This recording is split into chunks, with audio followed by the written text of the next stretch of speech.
তিতুমিরের কথা আপনারা সবাই জানেন। তিতুমির রাহিমাহুল্লাহ বাংলায় এসে এই দাওয়াতটা শুরু করছিলেন। বাংলার তখন মুসলমানদের অবস্থা কি?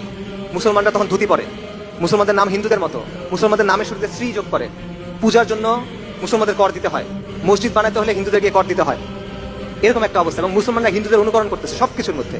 এই অবস্থায় তিতুমির রাহিমাহুল্লাহ এসে কোরআন সুন্নাহ দাওয়াত দিলেন, কুফর শিরক বিদআ ফাহিশার বিরুদ্ধে দাওয়াত দিলেন। এবং তিনি মুসলিমদের বললেন যে তোমাদের নাম এরকম হইতে হবে, তোমরা ধুতি বন্ধ করে এই পড়ো, লুঙ্গি পড়ো। এই বিষয়গুলো তারা তখন করলেন এবং তার চারপাশে বিরাট একটা জামাত তৈরি হয়ে গেল। এবং যখন জামাত তৈরি হয়ে গেল তখন এই হিন্দু জমিদাররা তার বিরোধিতা করলো, তাদের বিরুদ্ধে অ্যাটাক করা শুরু করলো।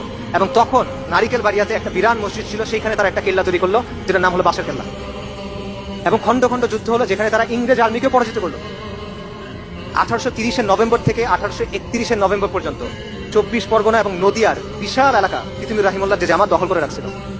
এবং তিনি সেখানে ইসলামী শাসন কায়েম করছিলেন। তিনি নিজেকে বাদশা ঘোষণা করছিলেন ওইখানে। এবং ওখানে কাজী ছিল, ওখানে ইসলামী শরিয়া অনুযায়ী আদালত ছিল, বিচার হইত। পরবর্তীতে 1831 সালে 19 নভেম্বর বাসের কেল্লায় ইংরেজদের বিশাল বাহিনী আসলো। ফজরের পর আক্রমণ হলো। তিতুমির রাহিমাহুল্লাহ তার সন্তান সহ, তার জামাত সহ শহীদ হয়ে গেলেন। তার বাহিনীর সেনাপতি ছিল গোলাম মাসুম, তার ভাগ্নে। তাকে ইংরেজরা বললো যে তুমি মাফ চাও, ক্ষমা চাও, তোমাকে ছেড়ে দিব। উনি বলেন আমরা ফিরিঙ্গি কাফেরদের কাছে মাফ চাইবো না। তখন ওনাকে ওইখানে ফাঁসি দেওয়া হলো।